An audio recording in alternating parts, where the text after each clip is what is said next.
Olá, boa noite! O mês de maio é um mês especial para a oftalmologia. No último dia 7 foi comemorado o Dia do Oftalmologista. E para falar sobre esta data e também várias situações envolvendo esta profissão, eu tenho o prazer em receber o Dr. Leôncio Queiroz Neto, do Instituto Penido Burnier de Campinas. Doutor, boa noite, seja bem-vindo aqui no nosso Ação Nacional. Boa noite, Carlos. É um prazer estar aqui no Ação Nacional. Obrigado pela presença. Você que já frequentou vários programas aqui da casa, já é uma figura conhecida aqui do nosso público da Século XXI, né? Sim, eu sou muito caro e muito amigo a todo o pessoal, a todos os programas aqui da Rede Século XXI. Que bacana, seja bem-vindo mais uma vez.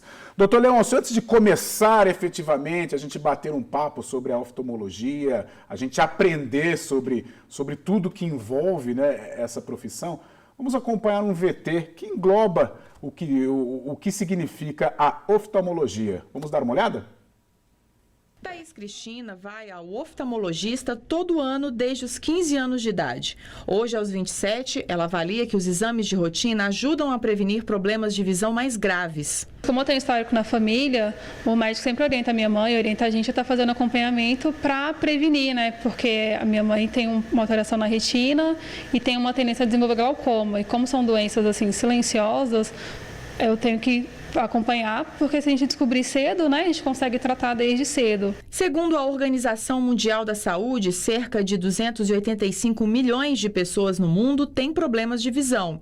Entre 60% e 80% desses casos poderiam ser evitados e tratados. No Brasil, o censo demográfico do IBGE identificou mais de 35 milhões de pessoas com algum grau de dificuldade visual. Para conscientizar a população sobre a importância de cuidar da saúde dos olhos, desde 2016 foi lançado o Abril Marrom. O foco da campanha está na prevenção, no combate e na reabilitação dos diversos tipos de problemas dos olhos e também de cegueira. Isso começa já no hospital, no berçário. Hoje é lei, é importante, é obrigatório fazer o teste do olhinho para detectar eventuais problemas oculares. Depois disso, e muitos não sabem, a primeira consulta da criança deve ser feita aos 6 meses, entre 6 meses e 1 ano. É fundamental que isso ocorra nos primeiros anos de vida, porque se não tratarmos, além de todos os problemas com a visão não se desenvolve mais e após os 6 anos não há muito o que fazer. Chegando na maturidade, a partir dos 40 anos, começamos a ter contatos com outras doenças. Uma das principais é glaucoma. Glaucoma, infelizmente, ele leva à cegueira irreversível. Mas se detectarmos de maneira precoce mesmo, aí não. Aí o paciente enxerga. Doutor, nós vamos basear o nosso programa muito no que passou neste VT. Temos o Abril Marrom também, tivemos o Abril Marrom, vamos repercutir também. E agora esse mês importante em que se comemora aí, né, o mês da oftalmologia. Primeiro, conversar com você sobre o que significa para você esse mês, né, o que significa esse período, o dia 7 de maio. Mais uma vez, obrigado pela presença. Carlos, a oftalmologia está presente nas nossas vidas, né? Eu sempre digo que a visão é o mais importante dos sentidos. Os nossos olhos são responsáveis pela entrada da luz, por 85% do nosso convívio com o meio ambiente é dado pela visão. Sim. Então, a visão, muitas vezes nós não valorizamos a visão, mas sempre há uma razão em alguma idade da nossa vida para a gente se preocupar ou para a gente prevenir, que é o mais importante, sim, e ter cuidados com a nossa saúde ocular. É fundamental isso. No VT nós já vimos que desde criança, sim, nós temos, desde o recém-nascido, nós temos ali o teste do olhinho para saber se a criança acabou não tendo alguma menina do olho branca, como aconteceu recentemente com aquele caso da filha daqueles jornalistas, do Thiago Leifert e da esposa, que eu esqueci o nome, Diana, se não me engano. E que é um tumor, é um retinoblastoma, né? um tumor muitas vezes de linhagem genética. E temos as cataratas congênitas, temos o glaucoma congênito. Então, desde criança, nós temos que nos preocupar com a visão. Os pais têm que se preocupar, porque a visão vai ter o cume do seu desenvolvimento aos 6, 7 anos de idade. Então, nós temos que ver os vícios de refração, que são miopia, astigmatismo, hipermetropia. Né? Não tem aprendizado, não tem desenvolvimento na escola sem visão. Sim, sim. Né? Então, é muito importante tudo isso, estarmos atentos aos testes de acuidade visual no decorrer da vida. Às vezes um olho enxerga bem, o outro não, então aquele olho que é preguiçoso, se não for desenvolvido, estimulado a enxergar, a criança pode ter um olho deficiente para o resto da vida. Tá certo. Doutor, o que te motivou a buscar a oftalmologia? Além de tudo isso que eu já falei, sim, eu sou neto e filho de oftalmologistas. E eu sempre vi na minha casa a satisfação dos meus ancestrais com relação à realização profissional. A oftalmologia é uma das especialidades que mais agregaram tecnologia nos últimos tempos. Eu sempre gostei muito de tecnologia. Né? A oftalmologia agregou imagem, ultrassom, tomografia de coerência óptica, agregou muito laser no começo. Sim. Os primeiros lasers começaram a ser feitos na oftalmologia, na retinopatia diabética, na década de 70, no penido, o laser de argônio começou a ser feito. E o olho é um ambiente biológico ideal, porque a gente olha a retina, o fundo do olho, o mapeamento. Então, às vezes você injeta uma droga e você pode ver a evolução, como é que está indo, sim, aquele tratamento, aquela terapêutica. Você faz diagnóstico muito fácil. Então, é um ambiente, a oftalmologia não é só você cuidar do olho, você tem aquela frase de Da Vinci, né, que os olhos são o espelho da alma. Sim. E a gente consegue, através do fundo do olho, olhando, descobrir muitas coisas, salvar vidas, melhorar a qualidade de visão e a qualidade da vida das pessoas. Uma cirurgia de catarata, que você restaura a visão, sim, é muito gratificante, Carlos. Realmente... eu escolhi a especialidade certa e me realizo em restaurar, em visão, em poder melhorar a qualidade de vida dos meus pacientes. Sem dúvida. Doutor, e nós falávamos dos exames, os exames de prevenção, desde praticamente no ventre da mãe você já precisa realizar exames. E nestes exames, num recém-nascido, a gente já consegue detectar algum problema? Por exemplo, eu já vou entrar nessa situação da filhinha do Thiago Leifert. Num exame a gente consegue identificar um retinoblastoma? Carlos, o retinoblastoma, eu acho que transcendeu até o exame oftalmológico. Tá. Porque hoje todo mundo tem um celular, todo mundo fotografa. Sim. Né? Criança, tudo. E aquela imagem indesejada, que às vezes a gente vê da menina do olho vermelho, certo? Aquilo mostra que a luz entrou e saiu do olho. Se você tiver um reflexo, sim, esbranquiçado, a pupila com leucocoria, assim, é que a luz teve uma barreira. Então, foi aí que muitas vezes você hoje, perceptivamente... Na foto vê um já reflexo. Você vê, em vez da menina do olho estar vermelha, que às vezes a gente não quer, tem até máquinas melhores, sim, que tiram o reflexo antigamente, vermelho. Com as câmeras, as máquinas, né? Nós desejamos ver, sim, o reflexo vermelho. Porque a pupila esbranquiçada pode ser uma catarata congênita, um retinoblastoma, alguma outra alteração. Tá. Sem dúvida, hoje que nós temos crianças que nascem de uma maneira bem prematura, né, que às vezes o olho não está em desenvolvimento total, então, e vai para a incubadora, aquela tensão do oxigênio, que muitas vezes tem alterações, pode causar problemas retinianos desde cedo na criança. Sim. Então, estou exemplificando só como a oftalmologia hoje, ela começa antes, às vezes, do neonatal. A gente já tem que se preocupar, às vezes, com os casos intraútero, que nós podemos ter malformações. Sim. E outras coisas, né? Eu estou para ser avô recentemente, nos próximos 30 dias, eu acho que vai ser meu primeiro neto. E como oftalmologista, eu voltei a estudar como é que desenvolve a visão das crianças, como é que a gente estimula a visão de um recém-nascido, porque hoje os conhecimentos são muitos e as informações começam a chegar, então a gente tem que se reciclar. Né? A educação médica continuada é fundamental a todo profissional. Então, doutor, você vai voltar a ser criança, porque eu tenho como exemplo meu pai, que é avô, e meu sogro, né? Pelo amor de Deus, eles como avós são os babões. Eu estou me preparando. Doutor, a gente tem, eu não sei, Pri, até aquela reunião de pauta ao vivo, eu acho que eu vou deixar até basear nessa situação do Thiago Leifert, mas para o segundo bloco. O que eu quero ainda debater sobre o problema da filhinha do Thiago Leifert. Saiu o resultado, pronto, foi identificado esse problema.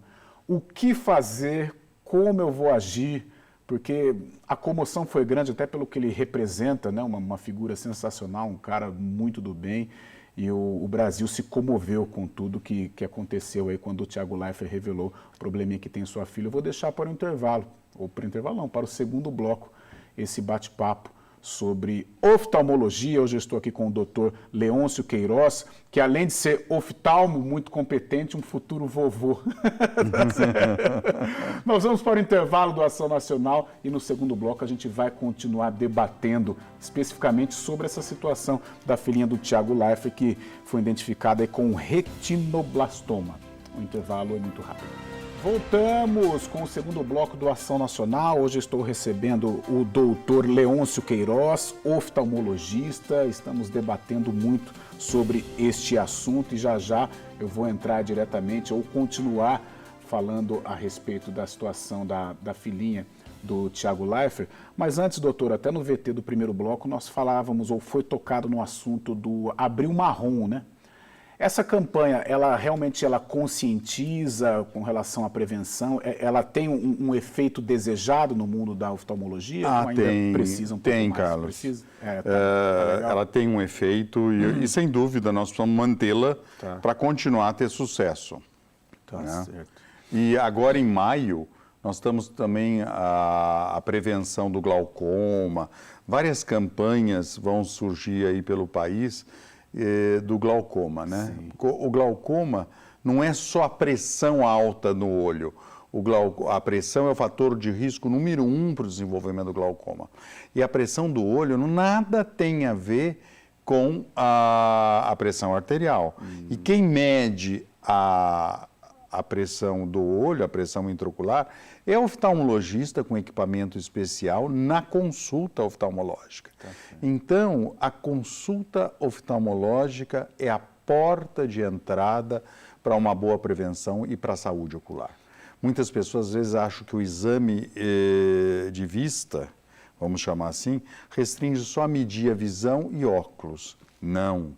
O exame oftalmológico, ele é feito por um profissional médico, certo? Não é técnico, não é outra especialidade e envolve vários exames dentro da consulta oftalmológica para a gente ter um real senso do desenvolvimento da visão.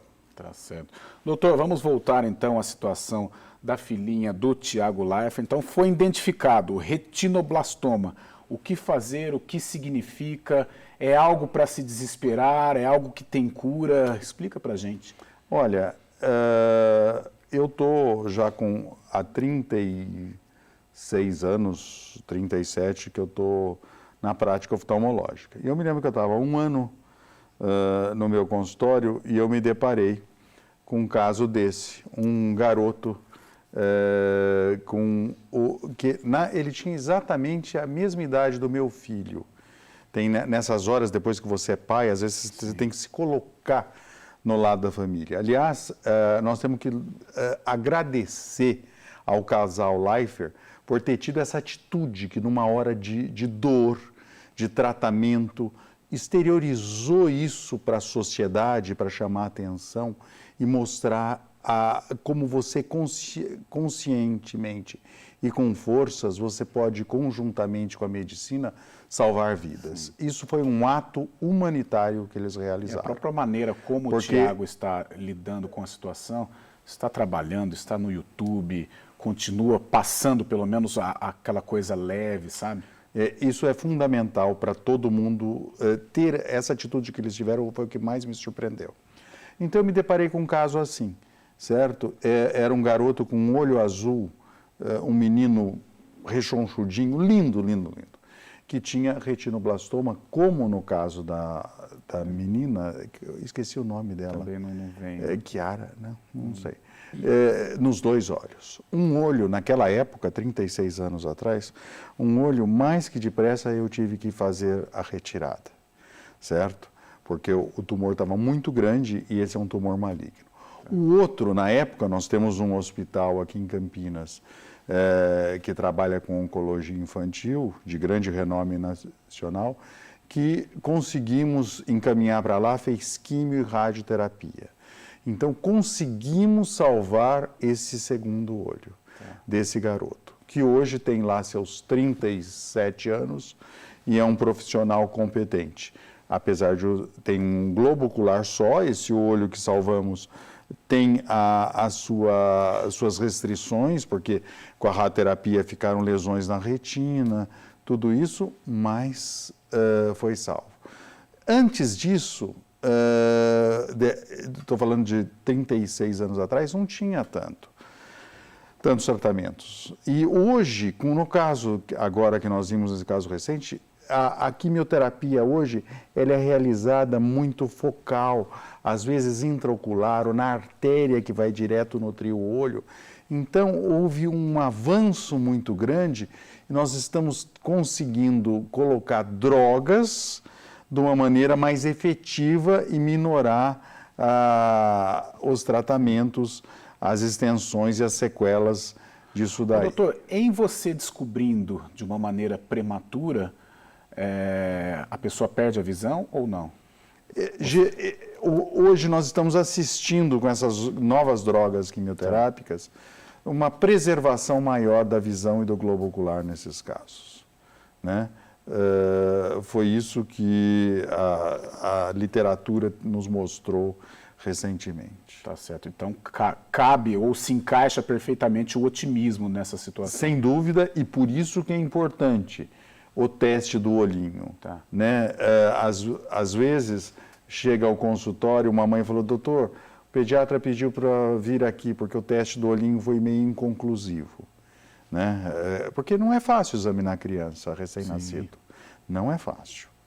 Né? E os oftalmologistas, nós oftalmologistas, temos equipamentos que nos facilitam um pouquinho mais. Tá né? certo. Porque o olho nasce inchado, não abre, a menina do olho está muito pequenininha. E aquele efeito da luz entrar e sair não é tão fácil de você visualizar. E se você tem alguma suspeita, você tem que fazer esse exame, repeti-lo no primeiro ano a cada 3 meses. Ah, tá certo. Doutor, permanecendo ainda nesse assunto infantil, nós estamos na geração das telas, né? E você já vai passar por isso. Celular, televisão, os tablets. O que prejudica a visão da criança? O online entrou na nossa vida. Não tem como fugir. Né? Entrou na minha, na sua, na das crianças, não vamos ter como fugir, certo?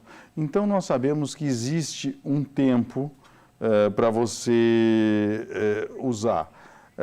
Geralmente, nós sabemos que após uns 90 minutos ininterruptos frente a uma tela, você pode ter dor de cabeça. Óbvio que não, a criança tem uma resiliência maior, Mas nós ficamos com o olho mais ressecado, porque quando a gente está olhando na tela, a gente não pisca, não lubrifica tanto o olho, não produz tanta lágrima. Então, é sempre dito que a cada 50 minutos nós devemos descansar 10, olhar em outra distância focal, isso de uma maneira geral. Agora, as crianças anteriores aos 2 anos, não é desejável que fiquem em telas, né?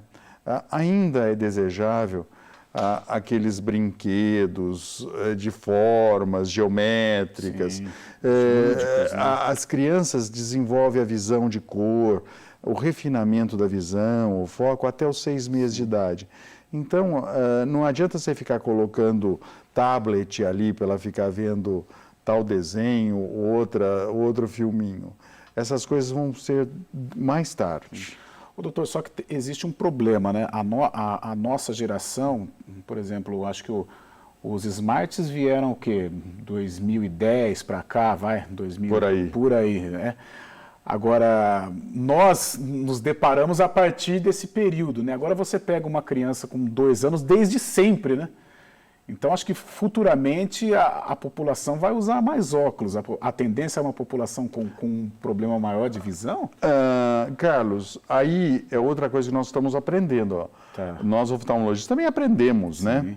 Nós temos um instituto na Austrália muito importante que estuda muito o desenvolvimento da miopia e desenvolvimento dos óculos. Dos olhos, desculpa. E o que nós mais vimos é que o grande aumento da miopia, e nós esperamos aí que em 2050, que parece distante, mas às vezes não está tanto, nós vamos ter 50% da população míope, né? 51%. E o grande problema de você ter muito míope é que quanto mais míope você tem, 10% desses míopes têm comorbidades oculares maiores. Então, são míopes acima de 5, 6 graus e eles têm uma propensão maior a ter dispersão pigmentar, que leva ao glaucoma, tem uma propensão maior a ter descolamento da retina, tem uma predisposição maior a ter uma degeneração retiniana e uma miopia, uma alta miopia. Então, nós precisamos ficar atentos, porque esses vão ter deficiência visual com maior frequência. Os demais, a gente vai tratar a miopia. Se eu diminuo o número de míopes, eu diminuo o número de altos míopes e diminuo o número de problemas oculares. E nós vimos que parece que grande parte do aumento da miopia se dá pela privação de brincar ao ar livre. É o contato da criança com o lúdico, é o contato da criança com o ambiente, com a radiação ultravioleta solar. Sim. As crianças estão brincando muito dentro de casa, quer seja pelo o que houve aí na pandemia, distanciamento social, lockdown, ou mesmo problema de segurança, né, que hoje a gente evita muito. Então, as crianças precisam brincar ao ar livre, porque nos parece os últimos estudos, que a radiação ultravioleta estimula as células da nossa retina a produzirem dopamina. E essa dopamina, ela não deixaria o globo ocular aumentar tanto, porque o míope tem um olho maior que o normal. A bolinha globo ocular, ela tem maior que 22,3 milímetros. Então, se nós contermos o crescimento do globo ocular, você não teria tantos míopes. Então, o conceito que está não é só de você ficar olhando na tela. Sem dúvida, existe uma miopia acomodativa, uma miopia transitória, por você ficar muito próximo.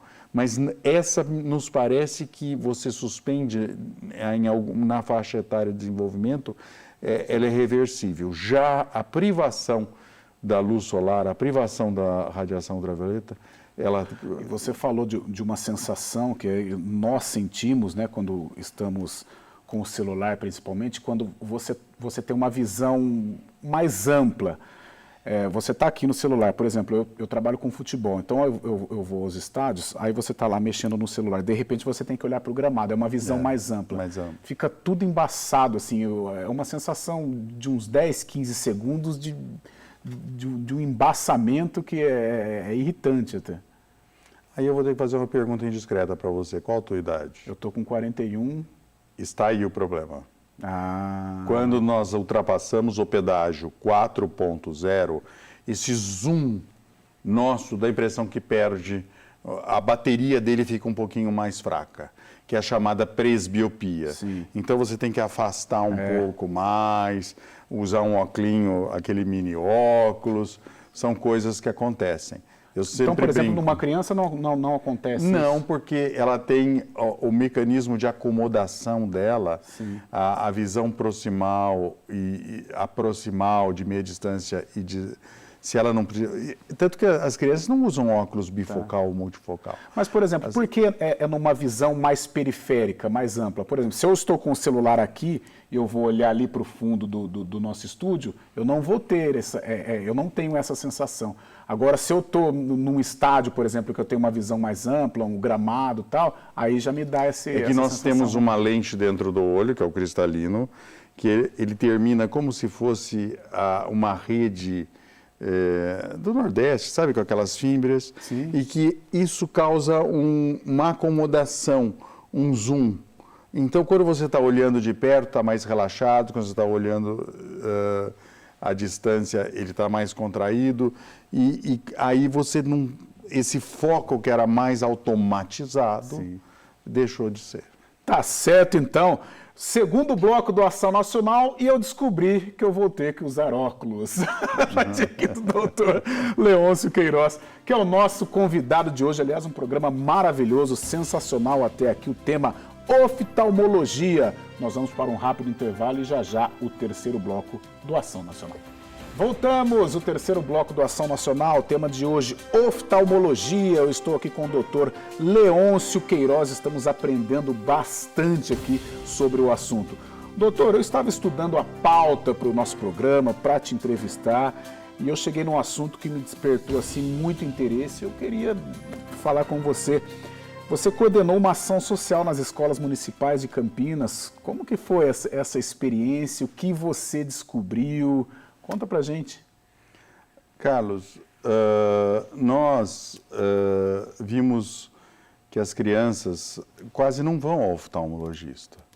E a criança não sabe chegar para o pai e falar, estou vendo embaçado. Isso repercute com baixo rendimento escolar, com evasão escolar, com uma série de problemas de aprendizagem. Então, nós sabemos que é muito importante, se não tem visão, não tem educação, né? Então nós já chegamos em alguns projetos sociais que nós fizemos, chegar a triar 36 mil crianças. E nós criamos indicadores que nós observamos. Então nós ensinávamos as professoras a medir a acuidade visual com app que está no site da Fundação João Penido Burnier, que é o braço social do nosso terceiro setor do Penido, onde nós atendemos nossos pacientes do SUS. Na Fundação nós treinamos nossos residentes, os fellows. É um compromisso social que nós temos, é um hospital já secular. Não sei se eu vou te pegar no pulo, mas você sabe o site ou não? Se não souber, a gente coloca na tela, sabe de cor ou não? É www.penidoburnier.com.br. Está na tela aí, está na tela. E então nós desenvolvemos esse app, as professoras podem, ou a mãe pode, fecha um olho, mede a visão e fecha o olho. As crianças que tinham algum problema, nós fizemos uma retriagem, e aí já com alguma coisa automatizada, e uma terceira triagem já com os nossos residentes ou com os oftalmologistas, para a gente ver a necessidade do uso do óculos. E nós chegamos aí, nesses anos que desenvolvemos esse projeto, a doar praticamente 10 mil óculos. Isso é outro dado. Nós vimos muitas pessoas que tinham a receita, a prescrição dos óculos, mas o óculos não é barato. Então tinham a prescrição engavetada, né? E daí você fica com o problema. Né? Nós estamos para lançar na cidade de Campinas, eu estou antecipando aqui, uma nova ação social. Dessa vez nós vamos fazer uma triagem espero que eu seja escolhido para coordenar esse projeto. A ideia foi minha, sim. Eu apresentei ao prefeito e ao secretário de Educação para triarmos 57 mil crianças, né? E o compromisso que eu quero é que as que necessitem de óculos sejam doados óculos. Poxa, porque os nossos canais de comunicação aqui abertos para você divulgar. Senão não há um tratamento efetivo, né? E com isso, né, os indicadores são de melhora do rendimento escolar, melhora das atividades. É uma mudança significativa. Significativa. Né? A criança que não tinha óculos e que depois começa a usar. Porque nós sabemos que uma das causas de deficiência visual mais importante no nosso planeta, na Terra, ainda é a falta do óculos. Na criança e depois no adulto, o óculos da presbiopia, certo? Que é o óculos. A gente está falando de assunto de criança e me veio... Eu já citei esse filme aqui em algum programa que a gente fez aqui no Ação Nacional, Como Estrelas na Terra, que o menino tinha dislexia. E o pai não sabia, o menino não queria ir para a escola, quando ia muito mal, e o pai meio que não aceitava isso. Então, ao invés de ir atrás do problema, o que estava acontecendo, ele batia no filho porque ele tirava a nota baixa. E aí, quando os pais descobriram, ele tinha dislexia, que é terrível, né? Terrível. Você enxerga, é tudo ao contrário, tudo meio... E nós temos algumas outras doenças oculares também que causam diagnósticos de confusão aí e que uma vez corrigidos o vício de refração, você acaba interferindo na qualidade de visão e na qualidade Sim. de vida, no desenvolvimento Sim. dessa criança. Então, a prevenção da ambliopia, o uso do óculos é muito importante, essa conscientização dos pais. E eu acho que nós vamos conseguir mais esse feito. Até a Pri me lembrou também daltônico, né? Daltonismo.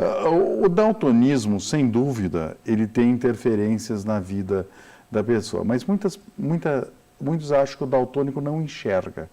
Muitos acham que o daltônico enxerga em preto e branco. O daltonismo não é isso. O daltônico, ele tem um código de barras que ele lê diferente de você. Certo? Diferente de mim. Nós temos em torno de 6,7% de mulheres daltônicas e só menos de 1% dos homens daltônicos. Quais são os sintomas? Falam as cores, né? O daltônico, ele combina a cor do vestir de uma maneira meio errônea. Ele confunde... Aqui nós temos uma cor roxa. Né? Ele às vezes enxerga o roxo de outra cor, confunde azul com verde. Fala que o semáforo pode... O semáforo é impossível causar alguma confusão no daltônico. Né? Eu já vi o projeto de lei que transformou o semáforo em forma geométrica. Mas espera um pouquinho, o vermelho sempre está em cima, o amarelo no meio e o verde embaixo. Então, como ele enxerga quem está aceso, tudo, então ele vai saber que o superior é vermelho e ele enxerga. Então, existem mitos do daltonismo, mas não é... óbvio, é raríssimo ter um grau de daltonismo muito avançado que interfira muito na acuidade visual. Mas desses que nós temos em grande porcentagem aí, a maior parte, às vezes, são as mulheres e são coisas tênues e que dá para conviver. Tá certo. Doutor, a gente, né, falando muito sobre criança, né, problema assim, principalmente na escola, criança com 5, 6 anos, é sempre bom, né, ao invés do pai ficar cobrando, nota baixa tal, vai ver, de repente, um probleminha na visão, um problema no ouvido, né? Sem dúvida, eu acho que ali aos 3, sempre a prevenção, 4 anos, não tem como fugir disso. Não tem como fugir de um exame oftalmológico e, se preciso for, já ter a sua correção. Tá certo. Doutor Leôncio, nós falamos aqui no começo, você chegou a passar por esse assunto, mas vamos entrar realmente nele. O glaucoma, o que é, como que a gente pode tratar em acontecendo? O glaucoma é a maior causa de cegueira até mesmo nos países desenvolvidos, certo? O glaucoma, ele ocorre geralmente após os 55 anos de idade. Ele tem uma relação em que o fator de risco número 1 do glaucoma é a hipertensão ocular, a hipertensão ou aumento da pressão intraocular, mas é uma doença que atinge também o nervo óptico, a camada de fibras nervosas da retina. O portador do glaucoma, além da pressão alta, ele vai ter uma perda de campo visual, ele vai perdendo a visão lateral, tá? E isso tudo é que leva à restrição. Hoje, nós temos mecanismos de diagnóstico do glaucoma, provas para diagnosticá-lo mais precocemente, por isso que é importante a visita ao oftalmologista. Nós temos casos de familiares com glaucoma, nós temos que ver os outros da mesma família, é um alerta que sempre fica. E temos colírios eficazes para o tratamento clínico, para controlar a pressão intraocular. Nós temos que fazer o campo visual à medida da extensão, né? Porque nós temos que ter a lateralidade da visão para a nossa dirigibilidade e tudo isso. Então, é muito importante ver. E a pessoa no glaucoma, ela não sente dorzinha, não sente quase nada, entendeu? E ele é um ladrão sorrateiro da visão, que vai ocorrendo e a pessoa perdendo. Geralmente, o glaucoma é um diagnóstico do médico oftalmologista. Tá certo. Ele atinge normalmente pessoas de que idade, assim? Acima dos 55 anos e indiscriminadamente os dois sexos. Tá. Tem assim um primeiro sintoma? Às vezes você pode ver uma visão meio turva no entardecer, você vê um arco-íris, assim, uma luz na luz da rua, você vê algo ali, mas por causa do edema que teria na sua córnea, pelo aumento da pressão. Sim. Mas são sinais sutis. Ah, tá. Então, se você tocou, aí eu vou partir para o âmbito esportivo, mas que também envolve o assunto do descolamento da retina, né? Quando aconteceu com o Tostão na Copa de 70, né? Antes, ou pós-Copa, né? Não, antes da Copa ele foi para a Copa, mas depois encerrou a carreira. Aí nós temos o descolamento da retina. Levou uma bolada. Ele teve um trauma. Tá. Mas tem o descolamento da retina que ocorre sem ter uma causa específica, né? Os míopes têm uma predisposição... o descolamento pode acontecer, o do Tostão, ele levou, ali foi um trauma, ele teve um trauma, bolada, mas pode acontecer de uma maneira aleatória, sem isso. Assim? Nós temos os pacientes diabéticos, né? Que o diabetes é uma causa muito importante de perda da visão.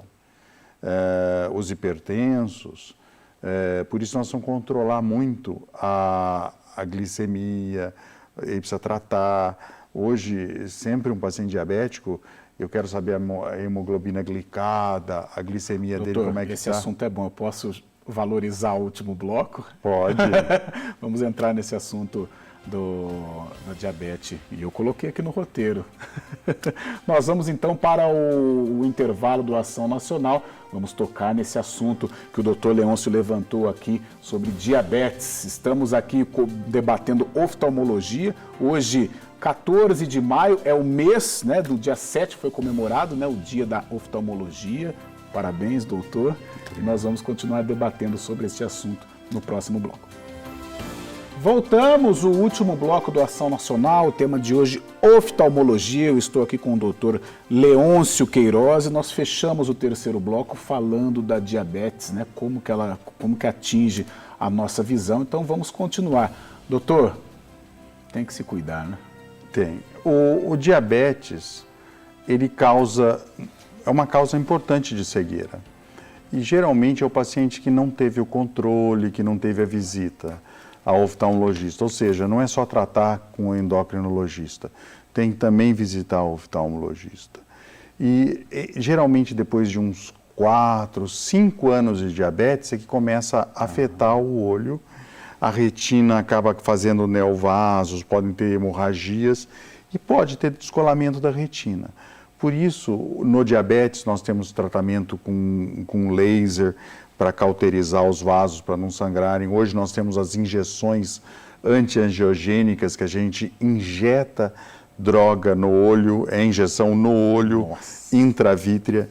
Mas você sabe que não dói, né? Apesar, podem crer. E com isso nós temos conseguido ter pacientes, mesmo com diabetes, num grau mais avançado, ainda com boa visão, antes de ir para as vitrectomias e tudo isso. Sem dúvida, o mundo hoje tem um número muito grande de diabéticos e nós precisamos tratá-los junto com o oftalmologista. Sem dúvida alguma. Outro assunto que pega muita gente é a catarata. O que é a catarata? Como eu trato? Se eu deixar de lado, eu vou me prejudicar? Existem várias casas de catarata. Tem a catarata traumática, tem a catarata por inflamação ocular, tem a catarata que muitas vezes um paciente automíope com dispersão pigmentar vai ter mais precocemente. Mas a catarata que mais aparece é a catarata relacionada à idade. Como nós estamos vivendo mais, acho que todo mundo um dia vai ter catarata, certo? Sem dúvida, a radiação ultravioleta, assim como ela corrobora para não ter tanta miopia, ela ajuda a levar a catarata. A radiação ultravioleta é responsável por 60% em apressar a catarata. Tá. Então, pessoa que toma muito sol, tem algumas profissões que sim, teriam que usar um óculos, a proteção com filtro ultravioleta, tudo isso. Quais são os sintomas? A catarata tira um pouco a visão, vai deixando você com alteração das cores, o contraste é tirado, então você enxerga tudo com uma coloração mais tênue. E interfere também na baixa visão. Tá. Né? Mas é a maior causa de cegueira restaurável. Ou seja, sendo só a catarata, não tendo problema na retina, na mácula, no nervo óptico, você operou a catarata, implanta lente intraocular, resolveu o problema. E hoje nós temos lentes intraoculares muito avançadas. Nós temos as lentes trifocais, temos lentes bifocais, que restauram a visão de longe, de meia distância e de perto. Temos lentes que melhoram, o que a gente chama agora de foco estendido, para melhorar a meia distância, que a gente tanto usa hoje no computador, no GPS do carro. Então, sem dúvida, por isso que eu sou eu sou animado com a oftalmologia. Né? A oftalmologia não para também, né? Não para. E, então, hoje nós temos lentes intraoculares para correção da cirurgia de catarata fantásticas. Doutor, você falou de óculos, o óculos tem que ser com qualidade, né? Porque o óculos, o cara vai no camelô normalmente comprar um óculos só porque ele é de marca e tal, aí atrapalha demais. Sem dúvida. Isso é um veneno, né? Sem dúvida. Quando nós colocamos um óculos solar, se ele não tem filtro, porque acaba dilatando mais a menina do olho e entrando mais luz. Se ele não tiver proteção ultravioleta, não é pelo fato dele ser escuro que ele te protege, pelo contrário, ele te expõe mais, porque o filtro ultravioleta é uma película incolor, ou seja, num óculos de grau incolor ela pode ser aplicada e também no óculos solar deve ser aplicada. Ah, tá certo. Doutor, e visão tremida, hein? Que ele fica aqui... Tem o astigmatismo, que causa uma visão desfocada, e tem isso que você está falando, acho que é o mioquimia, né? Que a pálpebra fica tremendo. Fala que tem a ver com tensão. Isso tem um pouco ligado ao estresse, né? Às vezes alguma deficiência nutricional, entre elas um pouco o magnésio. Ah, tá certo então. Doutor, a gente até iria começar com essa pergunta, mas o papo foi avançando. Uma pesquisa publicada no The Lancet mostra que a deficiência visual causa perda de 410 bilhões de dólares na produtividade mundial?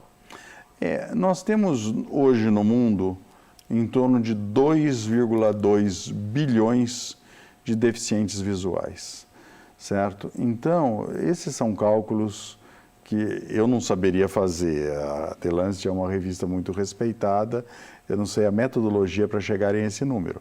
Mas, sem dúvida, eles levaram em conta, eu li esse artigo, sim, eles levarem em conta o que as pessoas não estariam enxergando, o que não estariam produzindo, o que coisas que já estão desenvolvidas não teriam o interesse que têm.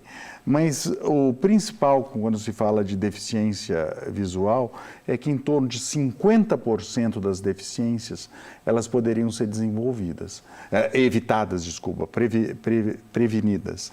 Então, quando nós falamos de deficiência visual, nós temos que pensar desde o desenvolvimento da visão, aquela deficiência carencial, que em muitos países nós temos ainda muita subnutrição no recém-nascido, no neonato, até a falta do óculos por não ter acesso a uma prescrição. É algo complexo, mas 50% dos deficientes visuais, e são dados da OMS, poderiam ter sido evitados. Tá certo. Doutor, há 2 semanas, mais ou menos, nós entrevistamos aqui a fonoaudióloga, a Michele Hugueto, e ela falou sobre exercícios com a voz, tal, para você melhorar a sua voz. Existe algum exercício para os olhos ou não?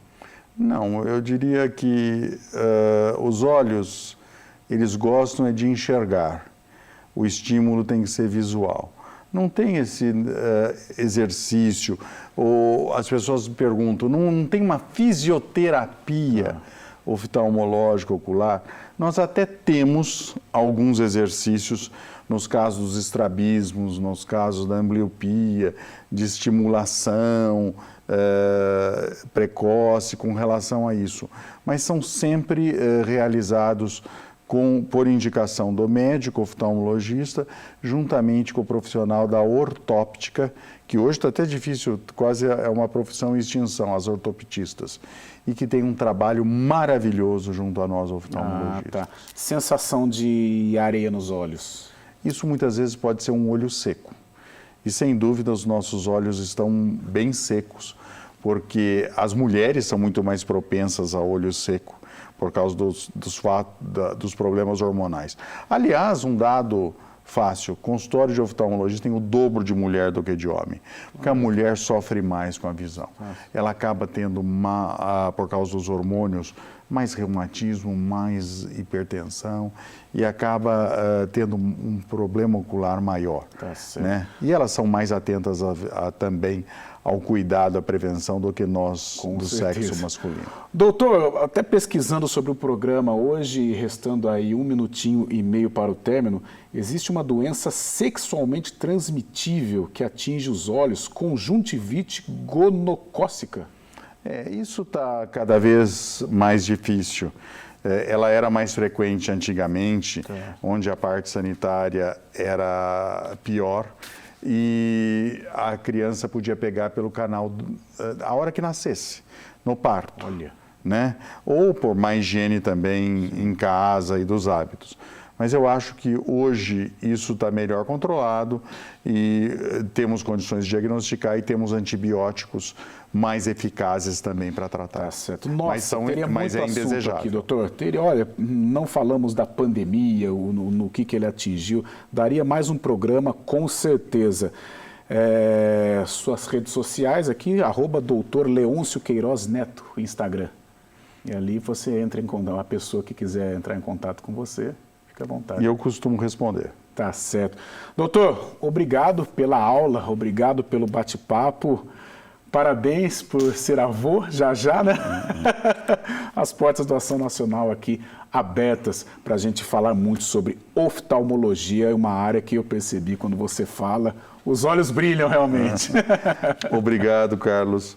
Foi uma satisfação muito grande estar aqui na Rede Século XXI e no programa Ação Nacional e prestar esse serviço à comunidade toda. Com certeza. Parabéns pelos seus projetos, pelas suas ações sociais também, que são importantíssimas. O Ação Nacional fica por aqui, prometendo voltar no próximo sábado, às 10h30 da noite, sempre com um assunto pertinente para você. Até lá!